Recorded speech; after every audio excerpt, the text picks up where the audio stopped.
성경은 우리에게 하나님과의 관계를 혼인의 관계 혹은 결혼의 관계를 비유하여서 많이 말씀합니다. 예수님을 우리의 신랑으로, 우리는 예수님의 신부로 그렇게 말씀하면서 이 혼인 관계 속에 언약이 맺어지게 되고 이 언약 속에서 서로가 동등하게 계약이 체결되었기 때문에 이제 신랑은 신부의 역할을 다하고 또 신랑은 신부 역할을 다하고 신부는 또 신부 역할을 다할 때 건강한 가정이 세워지게 됨을 오늘 성경은 여러 군데에서 우리 가운데 말씀을 주고 있습니다. 하인즈 세노프 교수의 말이 이렇습니다. 그리스도인 가정이여, 세상의 위협 앞에 백기를 들고 포기하지 말라. 가정은 창조의 완결판이다. 하나님께서 가정을 통하여 말씀하신 것처럼 가정을 통하여 이 땅 안에서 작은 천국의 모델들을 우리 가운데 제공하고 있는 것입니다. 그래서 우리 예수 믿는 가정 속에 하나님의 거룩함이 나타나고 예수 믿는 가정 속에 부부가 연합되고 자녀들이 행복해하고 그 속에서 아름다운 하나님 나라의 자손들이 생겨나게 될 때 하나님은 비로소 이것이 완전한 창조의 완결판이 되어질 수 있음을 말씀하고 있는 것입니다. 하나님은 이 땅에 가정을 통해서 하나님의 뜻을 나타내실 때가 많습니다. 그리스도인이라면 하나님이 원하시는 결혼과 그에 합당한 삶을 통해서 하나님의 비전을 이룰 수 있어야 한다는 것이죠. 그래서 예수 믿는 사람에게 분명한 원칙이 있습니다. 바로 예수 믿는 사람은 예수 믿는 사람과 결혼을 해야 한다는 거예요. 하나님을 향한 마음, 다시 말해서 한 하나님을 모실 수 있는 그 기준이 가장 먼저 전제되어질 때 건강한 가족 공동체가 세워집니다. 말라기의 말씀 속에서 우리 가운데 주는 이 하나의 목적, 바로 오늘날 우리의 결혼 생활을 돌아볼 수 있는 좋은 교훈의 말씀이 오늘 본문의 말씀이기도 합니다. 인생에서 결혼만큼 중요한 결정을 내리는 것이 없잖아요. 결혼의 중심 원리가 무엇입니까? 여러분은 무엇을 가지고 결혼 중심의 원리를 세우셨습니까? 우리 예수님을 믿는 사람들은요, 한 하나님, 한 아버지라는 이 기준을 가지고 우리가 상대를 선택하고 그리고 배우자를 맞아서 결혼을 해야 한다는 것입니다. 다시 말하면 신앙의 원리가 같아야 된다는 거예요. 우리가 믿는 하나님이 같은 분이어야 한다는 것입니다. 여기에서부터 가정의 출발은 시작되는 것이 맞다는 것입니다. 말라기 시대에 잘못된 결혼의 모습들이 많이 일어났습니다. 하나님은 분명 하나님의 아들들과 세상의 딸들이 결혼하지 말 것이라고 명령했지만 이 당시에 수많은 사람들이, 특별히 예수 믿는 사람들이, 하나님을 믿는 사람들이 이방의 사람들과 결혼을 하면서 그들의 문화 속에 이방의 문화가 계속해서 들어오게 된 것입니다. 한 분이신 하나님에 대한 바른 이해가 없었기 때문에 그들 속에는 잘못된 결혼의 모습들이 너무나도 많이 일어나게 된 것입니다. 남편과 아내라는 약속에 대한 그 신뢰가 그것 때문에 또한 무너지는 거예요. 종교가 다르다 보니 그 종교 때문에 갈등이 생깁니다. 나는 하나님을 믿는데 상대는 또 다른 신을 믿는다면 그 속에 융합되어지고 연합된다는 것은 참으로 어렵습니다. 그래서 하나님은 그 모든 것들을 아셨기 때문에 먼저 우리에게 명령하신 거예요. 하나님의 아들들이 세상의 딸들을 사랑하지 마라. 오늘날 우리도 잘못된 결혼을 할 수 있을까요? 이것은 예수님을 믿는 우리 그리스도인들에게 던지는 질문입니다. 예수 믿는 우리들도 잘못된 결혼을 물론 할 수 있습니다. 우리도 하나님에 대한 분명한 인식을 하지 못하면 내가 잘 믿어서 배우자가 믿지 않으면 데리고 와서 예수 믿도록 만들면 되지라는 마음 때문에 결혼을 하는 경우도 있습니다. 물론 그렇게 해서 그가 돌아와 같은 하나님을 믿고 같은 하나님의 나라의 삶을 살면 좋겠지만 사실은 너무나 확률적으로 그것이 어렵다는 거예요. 이것은 우리가 외국에 나가서 언어가 다르고 문화가 다른 나라에서 선교를 하는 것 이상으로 힘들고 어려운 생활이 된다는 것입니다. 여러분, 우리에게도 이처럼 하나님께서 인정하지 못하는 결혼들이 얼마나 교회 속에 많이 일어나고 있는지 모릅니다. 요즘 결혼 세태를 보면 이제는 예수 믿는 사람들조차도 줄이 없는 무줄의 결혼을 하는 경우가 많습니다. 그냥 편하게 이벤트 형태로 자기들이 좋으면 된다고 생각하고 하나님이 빠져버린 그런 예식들이 일어나는 거예요.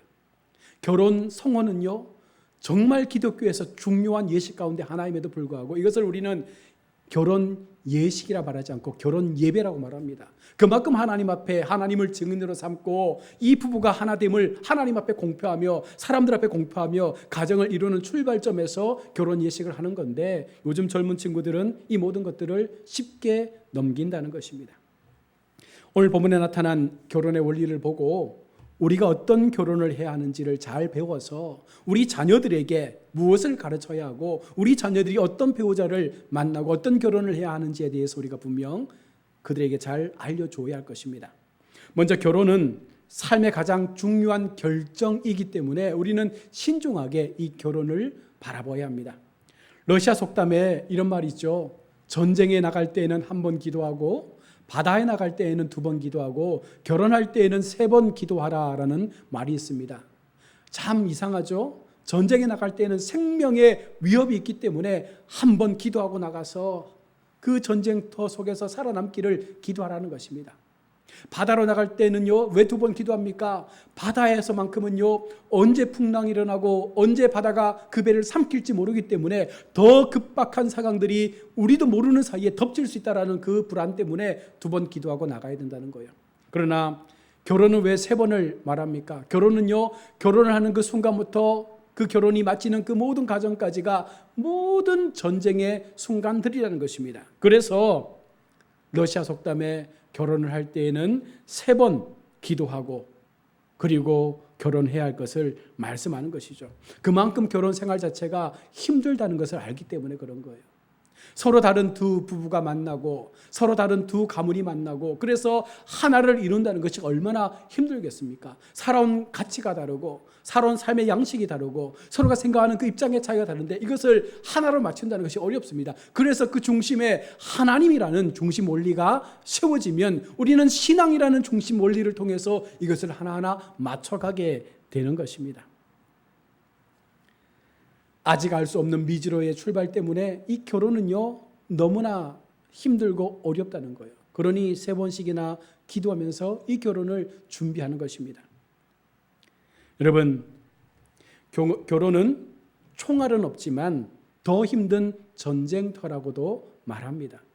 결혼은 바다보다 더 자주 거센 폭풍이 가정 안에 일어나지 않습니까?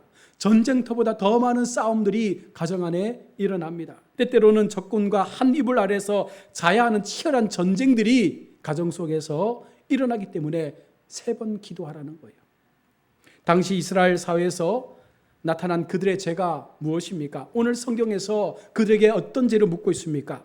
그들이 여기서 정죄받고 있는 2가지는요, 바로 이방 나라의 여자들을 취하여 결혼한 것입니다. 그들이 그들 자신의 나라에서 취한 아내들을 또한 학대하고 버린 것에 대해서 성경은 지적하고 있습니다. 이방의 여자들을 취하고 자신의 나라에서 취한 아내를 학대하는 것, 이 2가지의 죄를 하나님께서 물으시면서 너희가 왜 하나님께서 만들어 놓으신 이 결혼의 신성함을 깨트리고 배우자에 대하여 이처럼 학대를 하느냐? 이것들은 둘 다 그들이 거룩한 언약을 어긴 것이라고 성경은 말씀하고 있습니다. 그들은 그 언약을 명백하게 금지한 신명기 7장 3절 이방 여자들과 결혼했다라는 것에 대해서 성경은 오늘 우리에게도 동일하게 경고의 말씀을 주고 있습니다. 하나님은 이 조건, 곧 이방인과 섞이지 않을 것이라는 이 조건으로 그들에게 하나님의 선을 행하셨고 하나님의 백성의 인치심을 약속했는데 그들이 그 약속을 너무나 무참히 깨뜨려버린 것입니다. 이것은 그들 선조들과 맺은 언약이기도 했고 그 민족을 통합시켰던 대헌장의 약속이기도 했는데 그것이 지금 구약의 마지막 이 말라기 시대 속에서 무참히 깨어지고 있는 상황들을 우리 가운데 보여주고 있는 것이죠. 그런데 여러분, 이 말라기 시대의 상황이 오늘 현재 우리 시대의 상황과 별반 다른 게 없습니다. 오늘날 우리 자녀들 아무나 마음만 맞으면 결혼하려고 합니다. 부모가 반대하고 신앙이 다르고 여러 가지 많은 것들이 좀 맞지 않아도 서로가 좋으면 된다라는 마음 때문에 그냥 쉽게 결혼하고 또 쉽게 이혼하는 경우가 많아요. 한 친구의 자녀가 있어서 결혼을 한다고 합니다. 그래서 그 사모님이 아들에게 너 너무 급하게 결혼하는 거 아니냐라고 물었더니 결혼도 안 맞으면 이혼하면 되죠 라고 너무 쉽게 말을 툭 던지는 거예요. 요즘 이 젊은 친구들이 그런 마음을 가지고 결혼을 임하다 보니 이혼율도 많아지고 가정이 와야 되는 경우들이 많이 생기게 된 것이죠. 하나님께서 말씀하시는 조건, 곧 이방인과 섞이지 않을 것이라는 그 조건 때문에 하나님의 약속을 우리에게 주셨는데 우리가 지금 동일하게 그 약속을 깨트리며 가정을 와해시키고 있는 것은 아닙니까? 우리는 한 아버지를 가지지 아니하였느냐라고 오늘 성경은 말씀합니다. 맞습니다. 우리는 지금 한 아버지 하나님을 모시고 있습니다. 우리는 한 아버지 하나님을 가지고 있습니다. 한 아버지의 지으신 바가 되었기 때문에 우리는 그 하나님을 통해서 우리의 삶을 누리고 있는 것입니다. 우리 모두가 그의 자손이죠. 예수 믿는 사람 모두가 아브라함의 자손이요 하나님께서 지으신 그 혈통 속에서 이루어진 관계입니다. 한 아버지 곧 아브라함이나 야곱을 우리 모두가 가지고 있지 않는가? 그들 스스로 우리는 우리 아버지 아브라함을 가지고 있다는 것으로 자만에 빠져 있을 뿐 더 이상 그 아버지에 대한 마음과 배려와 약속에 대해서는 아무런 생각을 하지 못하고 있는 것입니다. 한 하나님의 지으신 바가 아니냐? 한 하나님께서 우리로 한 백성을 이루게 하셨으며 우리로서 한 민족을 이루게 하셨을 뿐만 아니라 우리 가운데 생명을 넣어서 다른 민족들과 구별한 것이 아니냐? 따라서 그것이 우리도 우리의 인격의 존엄성을 어쩔 수 없이 유지하도록 해야 할 것이 아니냐라고 계속해서 하나님은 그들에게 요청하고 있는 것입니다. 오늘 우리에게도 그것을 계속해서 말씀하는 거예요. 내가 너희의 아버지가 아니냐? 지금까지 내가 너희 아버지로 너희 가운데 있지 않았느냐? 그런데 너희가 왜 지금 너희의 자녀들을 너희의 결혼의 그 모습들을 너희 함부로 그 언약을 깨트리며 그것을 행하고 있느냐라고 지금 우리 가운데 묻고 있는 거예요. 그들은 인접하고 있는 나라들과 구별되어져서 하나님 앞에 성별되어 바쳐진 사람들입니다. 이스라엘은 여호와께 성물이라는 예레미야 2장 3절의 말씀처럼 하나님께서 택하신 거룩한 백성들은요 구별된 성물과도 같은 사람들이에요. 그래서 구별되는 그 순간부터 우리는 하나님의 언약 안에서 살아가야 하는 것이 맞다는 것입니다. 그들은 이방 여자들과 결혼함으로써 그 거룩함을 더럽혔고 그 영예를 티끌 속에 던져버렸습니다. 이것을 좀 더 우리가 영적인 의미로 이야기하면 우리가 하나님을 믿으면서도 또 다른 것들을 사랑하고 또 다른 것들 앞에 마음을 빼앗긴다는 거예요. 육체의 결혼 속에서 아내를 사랑하고 아내를 섬기고 아내를 도와주고 보호해야 될 그 당사자들이 또 다른 여인을 사랑했던 것처럼 우리가 하나님을 믿으면서 이방 우상을 사랑하고 이방 우상 앞에 절을 하고 우리의 마음이 물질 앞에 권력 앞에 빼앗겨버리는 이와 같은 음란한 모습들이 우리 시대 가운데도 여전히 남아 있는 것입니다. 유다는 이방 신의 딸과 결혼했다라고 오늘 11절은 말씀합니다. 그 해로움은 그 여자가 이방 나라의 딸이었다는 것보다 이방 신의 딸이었다는 것이 더 중요한 거예요. 그들이 믿고 있는 신이 누구냐? 하나님 아버지가 아니잖아요. 그들이 믿고 있는 신은 바로 우상의 신이었습니다. 그 때문에 하나님은 그들을 셈할 것이라고 오늘 12절에서 우리 가운데 경고하고 있는 것입니다. 이 일을 행하는 사람에게 속한 자는 깨는 자나 응답하는 자는 물론이요 만군의 여호와께 제사를 드리는 자도 여호와께서 야곱의 장막 가운데서 끊어버리시리라. 이 약속은, 이 말씀은 하나님의 약속이 더 이상 우리 속에 지속되지 않도록 이제는 하나님과의 관계가 끊어지게 될 것이라고 단절을 지금 말씀하고 있는 무서운 경고입니다. 이 일이란 바로 이방 신과의 딸과 결혼하는 것을 말씀하는 거잖아요. 우리는 지금 하나님 앞에 예배하며 이 자리에 나와 있습니다. 그러나 때때로 우리가 세상을 살아가면서 우리 속에 영적 우상의 모습을 받아들일 때가 많다는 것입니다. 나도 모르는 사이에 물질 앞에 내 마음이 빼앗겨져서 하나님 앞에 나아가는 것보다 그것을 붙잡는 일에 더 많은 신경을 쓸 때가 많다는 거예요. 이것은 결국은 무엇을 말하냐면 이 모든 것의 주인이신 하나님을 우리가 놓쳐버리는 거예요. 물질도 하나님이 주신 것이요 건강도 하나님이 주신 것이요 우리 모든 관계와 삶의 모든 것들이 하나님으로부터 되어졌음을 믿어야 함에도 불구하고 그것을 믿지 못하기 때문에 내 힘으로 그것을 붙잡고자 하는 마음으로 우리는 우상 앞에 마음을 빼앗기게 되는 것입니다. 하나님은 더 이상 그들을 그의 나라에 속한 자들이라 인정하지 않겠다는 것입니다. 버림받는 거죠. 이제 다시 우리는 고아의 삶으로 내던져지게 된 것입니다. 그리고 여호와께 제물을 드리는 제사장도 만일 그가 이방인 여인과 결혼했다면 하나님께 그 벌을 면치 못할 것이라고 말씀하고 있습니다. 그들은 하나님이 인류 공동의 이익을 위해 제정하신 이 결혼 언약을 경멸함을 통해서 그들 자신의 나라에서 취한 아내들을 학대하고 또한 내버렸던 것입니다. 그들은 자기들의 아내에게 마땅히 해야 할 행동들을 하지 않고 너무나 쉽게 그들에게 학대를 행하고 있습니다. 그들은 자기 아내들을 학대했지만 아직 다른 사람들이 보는 앞에서는 그들을 지극히 사랑하는 채 하는 거예요. 거짓으로 옷을 꾸며 입혀놓고는 그 속에는 얼마나 많은 학대가 그 속에 담겨 있는지 모른다는 것입니다. 그들은 순결하고 거룩한 사랑 안에서 살아야 했으며 하나님의 규례인 거룩한 결혼 안에서 태어난 아이들에게 바로 하나님을 섬기는 자손으로서의 삶을 만들어야 했고, 잔인한 짐승들처럼 살아가는 세상에서의 삶을 본받지 말고 하나님의 거룩한 품성을 본받는 자녀들로 그렇게 그 하나님의 씨를 확장해야 함에도 불구하고 그러지 못하고 있는 것입니다. 하나님은 그가 짝지어 준 것을 나누기에 힘쓰는 자를 몹시 불쾌하고 있습니다.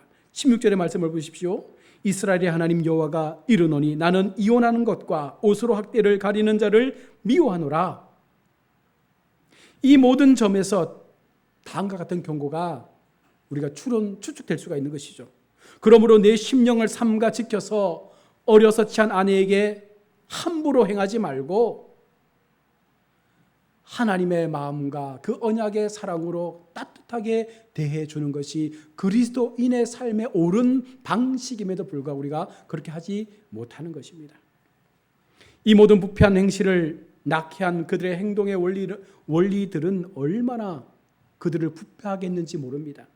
그것의 근원을 추적해 보십시오. 너희가 말로 여호와를 괴롭게 했다라고 10절은 말씀하고 있습니다.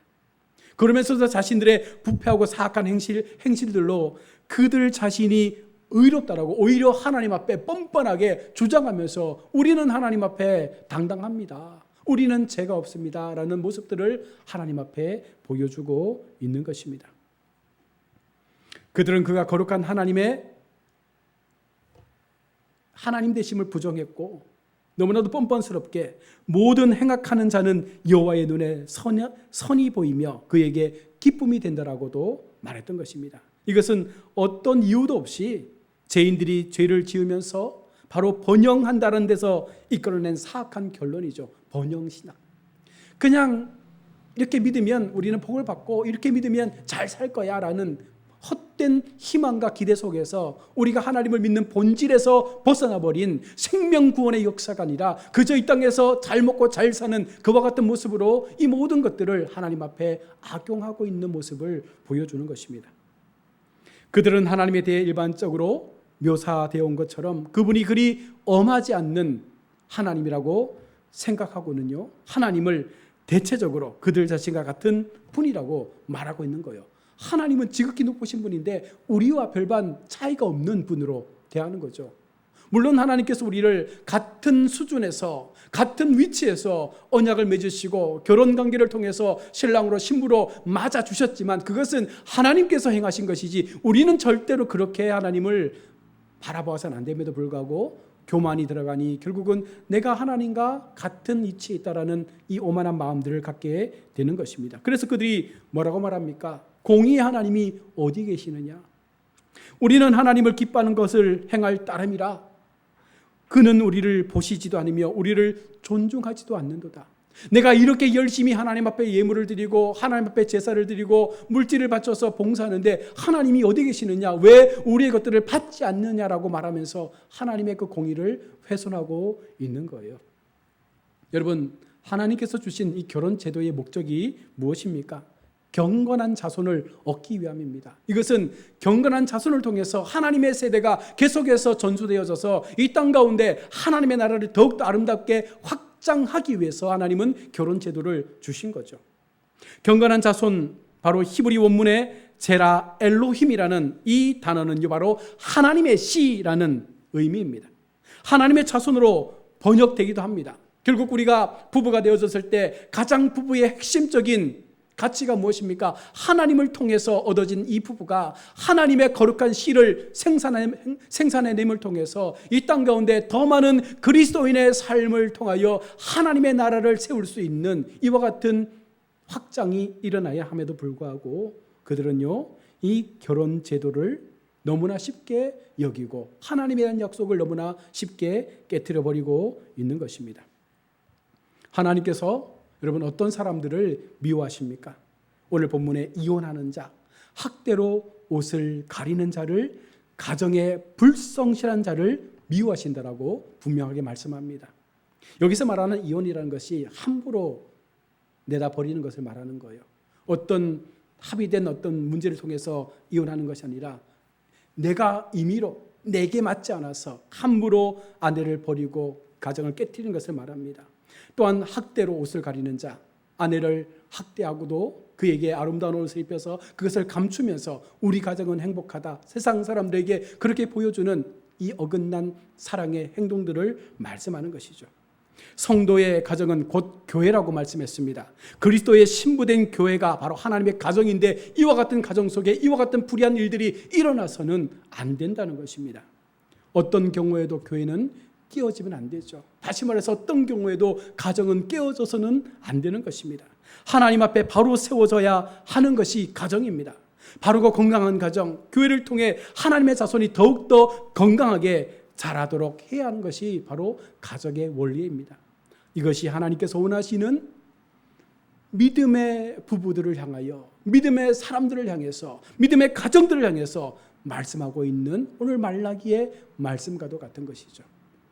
정리해보면 우리가 영적으로 하나님 앞에 음란의 죄를 행할 때 바로 이 하나님의 혼인관계가 깨어질 수밖에 없는 것이고, 또 육체적인 하나님의 그 관계 속에서 하나님이 주신 배우자의 그 아름다운 모습들을 우리가 계속해서 진행해 가지 못할 때 그 가정은 와야 될 수밖에 없다는 거예요. 하나님이 이것을 기뻐하지 않는다는 것입니다. 철저하게 하나님이 주신 그 가정의 목적을 통해서 그 중심의 원리, 한 아버지 하나님을 모시고 그 하나님의 영광을 통하여 이 시대 속에 아름다운 믿음의 유산들이 계속해서 흘러가고 수많은 믿음의 자손들이 번성되어져서 하나님의 나라가 더 아름답게 확장될 수 있는 이 같은 사명들을 우리에게 주셨음에도 불구하고 우리가 지금 그렇게 살지 못하고 있다는 거예요. 얼마나 안타까운 모습입니까? 현실의 우리의 모습을 보시면 아마 이 말라기 시대보다 더 엄청난 가정의 모습들이 드러나지 않습니까? 이제 우리가 예수 믿지 않는 사람들이 어떻게 살건, 예수 믿지 않는 사람이 어떤 모습으로 행하든 문제되는 것 없습니다. 지금 우리가, 예수 믿고 있는 우리가 어떤 결혼 생활을 앞으로 추구할 것인가? 아니 그 전에 나는 어떤 결혼을 자식들에게 요구할 것이고 어떤 결혼을 하나님 앞에 하나님을 증인으로 삼아서 이 결혼을 이룰 것인가? 우리는 이 출발에서부터 고민하고 또한 이것을 통해서 하나님의 거룩한 생명의 씨가 확장될 수 있는 그 믿음의 목적들을 이루기 위해서 우리는 더 준비하고 기도하고 우리의 삶을 돌아봐야 하는 줄로 믿습니다. 실로 이제 우리 대한민국이 출산율이 0.7%대로 떨어졌지 않습니까? 이것은 분명 제가 볼 때는 우리 기독교인들에게도 문제가 있습니다. 기독교 가정들만이라도 하나님께서 말씀하시는 생육하고 번성하는 이 하나님의 지상 명령 앞에 순종해야 함에도 불구하고 우리는 이런 핑계 저런 핑계를 대면서 이 하나님의 생명의 씨를 양육하고 번성시키는 일에 우리는 너무나 무책임하게 이것을 감당하고 있다는 것입니다.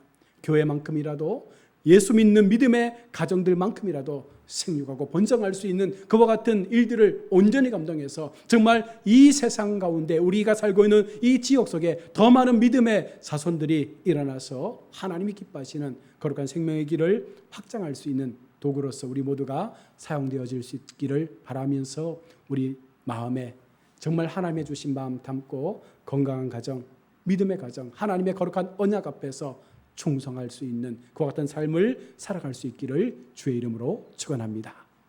아멘. 기도하겠습니다.